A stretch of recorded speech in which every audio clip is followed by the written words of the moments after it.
What's up, gang? It's been a hot minute. Wanted to follow up again with yet another version of Awful Power Rankings Revealed. I know it's been a minute, and I apologize for that. My co-stars have been, let's say, reluctant. I didn't want to do these on my own because who wants to just listen to me ramble on for minutes? I was going to say hours, but that's a gross overestimate. Anyway, I want to do another power ranking. We're getting closer to the season. If you haven't been paying attention, by the way, ESPN just updated a whole shit ton of availability. Teams are reporting players on PUP right now. So if you log in and take a look at your team, odds are you might be able to place a guy or two on IR and make some moves. So take a look at that. That just happened over the weekend, I believe. So I got an alert for a couple guys on my team. So yeah, dive in. Let's get this thing rolling. Let's see. Power rankings. This is a very good slide presentation that I made here. We haven't gotten to number 12. We haven't gotten to number 11. We haven't even done number 10. Maybe you recall Ryan coming in at number 9. I don't know who 8 is. I'm not going to tell you who 7 is. We don't even know who 6 is. Today, we're going to talk about number 5. That is Walker's squad. Chitty, a.k.a. briefly Benzo Eats Aszo, which I think was a fantastic team name. I hate to see that go away. But today, let's talk about Walker's squad, who, spoiler alert, I have penciled in at number 5. Before we get at that, let's take a look. ESPN, I'll try and zoom this in a little bit for all you old folks. ESPN has him sitting at number 4. They slid him up a spot. Fantasy Pros, who I often throw it out to, has him listed at number 6. 5, of course, kind of falls right in between the two, hedging a little bit. Let's break it down. I'm going to talk about Walker's team, which is right here. Loading. He's an angry chimp instead of a porta potty, which I think that's a good thing. Walker's perpetually on the come up in this league, okay? Let's talk about that first. Our inaugural season, he finished 5th, right outside of the playoffs. In the second season, he had a really strong showing early in the year, got derailed by some injuries. I think he lost Jamar Chase for like 4 or 5 weeks. Might have been a couple other injuries that took place. That set him back a little bit, but he finished strong year 2, came in 5th. Last year, made it all the way to the championship, lost to, I don't recall whom. But that was the past. We're starting fresh. He's got a brand new squad. And there you can see it on the screen right now. Let's take a look at how the draft went for him. We opened with CeeDee Lamb, Josh Jacobs, Josh Allen, Brock Bowers, Mike Evans, and Foyesade Aluakon. I like the Lamb pick. Let's start with that, okay? I can't really hate on CeeDee Lamb because the dude is a fantastic receiver. He's an incredible talent. There's the drama surrounding, is he going to get a new deal? Of course he is. The Cowboys have to give him a new deal, right? So we'll see how that plays out, but I really don't see it being a huge risk. He's Dak's guy. Who else are they going to throw the ball to, really? I think CeeDee Lamb is pretty much about as safe as you can get. And taking him behind Justin Jefferson, yeah, that feels good. I'd take him ahead of Jamar Chase as well. I probably would have taken him ahead of Tyreek Hill, but that's just me. So yeah, CeeDee Lamb, great pick. Josh Jacobs, maybe a little less excited about. Jacobs, of course, getting a little bit older, has had a hell of a lot of work the last 4 or 5 years with the Raiders. Moves into a new offense with the Packers. Who knows what we'll see there? Josh Allen, great QB. Definitely makes sense to have him there. I think that's a good value in the third round. Brock Bowers was maybe the head scratcher of the bunch. I think, the few guys that I've talked with all kind of felt the same way. I will say this, though. If Brock Bowers ends up being who, draft pundits and people that get into that sort of thing think he is, that's a pretty good pick there. I think it maybe helps to view Brock Bowers as a wide receiver that's going to be tight end eligible. Kind of like Kyle Pitts. He's got that same sort of skill set. He moves a little bit more around the formation than a guy like Kyle Pitts will, but he's got that athletic ability that really makes him like a 6'3" wide receiver. So, yeah, we'll see what happens there. Rookie tight end, hard to say, but if he gets treated more like a wide receiver in that offense, that's awesome. Then we go Mike Evans, who, yes, a little bit long in the tooth, but I think we talked about, is it 7 years, 8 years straight of 1,000 yards and 10 touchdowns or something like that. So, look, there might be a dip entering his age 31 season, but still, damn near set a clock to that sort of production right on. And then Aluakon, perpetually linebacker 1 or 2. It might be linebacker 2 with our scoring, but yeah, great pick there. One of the first defenders off the board.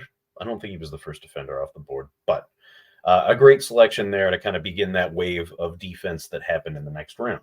So the first 6 picks, I think there's plenty of upside with, guys like Bowers. I think there's upside with CeeDee Lamb. But more importantly, safe floor. I don't think there's any high risk there or unnecessarily high risk. So the floor that you've got with guys like Josh Allen and Mike Evans, that's solid. So a B+ start for the first 6 picks. I liked it. Let's take a look at the middle rounds. We went Fred Warner, Aiden Hutchinson, Jesse Bates, Cam Bynum, Trey Benson, and Derek Brown. The first few times reading this, I wasn't really thrilled with it, but the more I kind of dug into it, here's what I found. There are some diamonds in the rough. Fred Warner, rock solid selection. Again, kind of like Aluakon, you can bank on him being a top 5 linebacker. Nothing there that I would say is a bad pick. Hutchinson, going to continue to progress. He's probably already a top 5 D end, maybe a top 7 D end, but I definitely think there is reason to believe he can make the jump into top 5 territory. So awesome pick there. The DBs I wanted to hate. Okay, I'm not a DB guy. Obviously, I've kind of banged that drum nonstop. But when I look at these, here's what I found. Both of these guys, Bates and Bynum, have had 100+ tackle seasons. They consistently get past defenses, interceptions, so they've got ball skills. You, of course, can't really bank on interceptions. That's kind of a fluky stat, but they've shown the ability to be around the ball and make plays. So, it's bound to happen the way that they are thrown at or in the area of. And then, last year they finished safety 2 and safety 3, respectively. So, again, don't bank on that same sort of performance happening year over year, but they've shown the ability to finish in that upper echelon, which is a good thing. So hard to be mad at that.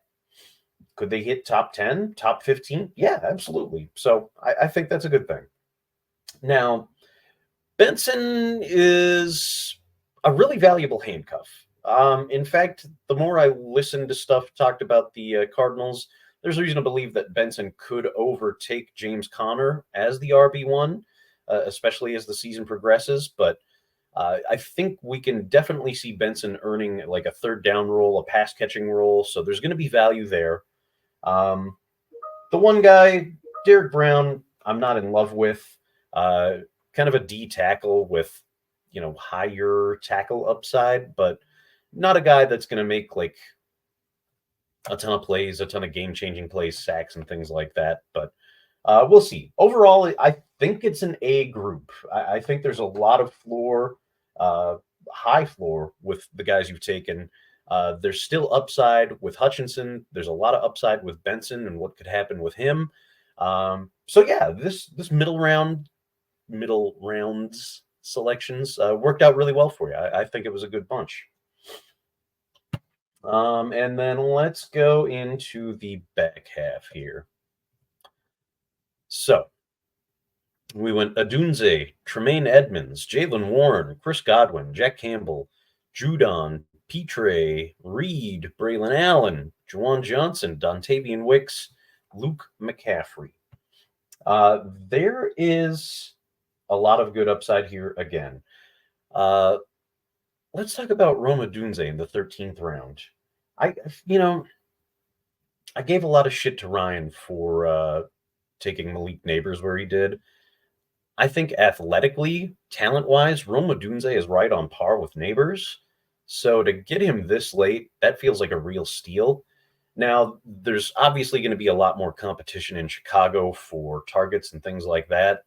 But again, if we look at, year-over-year value, and if you think of a guy as Odunze as like a keeper prospect, that's a huge boon right there. So good on you. Edmonds, super safe pick in Chicago, another great linebacker to add to the bunch. Jalen Warren doesn't get a lot of love in his role in Pittsburgh, but taking him where you've got him here. And Arthur Smith coming to town, who we all know is going to run the ball and then run the ball some more and then probably run the ball after that. I think Jalen Warren makes a lot of sense here. Great pick there. And as like your third or fourth running back at this point, yeah, that's awesome. You paired up Mike Evans with Chris Godwin. I don't know how I feel about wide receiver handcuffs overall. I do think it's safe to say that, having the two top targets in Tampa Bay, that's a lot of T's. Not a bad idea, if it's injury or maybe Chris Godwin finally kind of goes back to his production we saw from him a few years ago before injuries kind of set him back a little bit.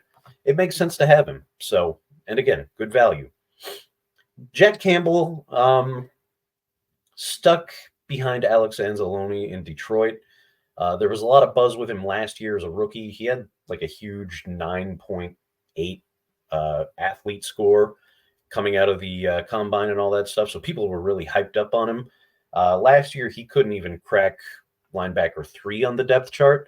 Now, I think he's made the case he's going to be linebacker 2 this year, but still kind of second in the pecking order. Hard to see what happens, on a week in, week out basis with that. But again, if it's someone you want to keep as like a contract guy and see what things shake out next year, that could work out. Judon, great value here. I probably like him a lot more than Derek Brown, honestly. So excellent spot there. Petre and Reed, we got a lot of value sunk into DB at this point. We'll see what happens. But again, just not thrilled about the investment in DB. Braylon Allen, really exciting prospect at running back, but super crowded room in New York. So we'll have to see what happens there. Juwan Johnson, I think you already cut. I was going to criticize that, but he gone. Dontavian Wicks, I really like the player. I know he's cut from your team already. If someone snags Dontavian Wicks, I have a feeling like they're going to get a pretty good pickup there. And then Luke McCaffrey. Right now, this is a really interesting one, okay? He's got the pedigree, which is cool. He might have the opportunity. I know he's got McLaurin and Dotson ahead of him, but with a new quarterback, who who knows what could happen there, you know? So I like the stash. Set the guy on the bench and see what happens. We've got training camp firing up, so who knows what's going to happen. Um, yeah, the back half, I really enjoyed it, honestly. I gave it a B plus overall. B plus, A, B plus. I think we could see why I've got you ranked fifth. Yeah, it's really looking like a pretty good team. There's plenty of upside with a lot of these guys. Uh, Safe floor with a lot of your defensive players. So yeah, really, it's a good looking team. A few of the speculative rookie stashes, maybe I'm not super excited about, but yeah, I really like this team overall, and yeah, should treat you well coming down. So there you have it, Walker's team. Sorry, I'll do better next time.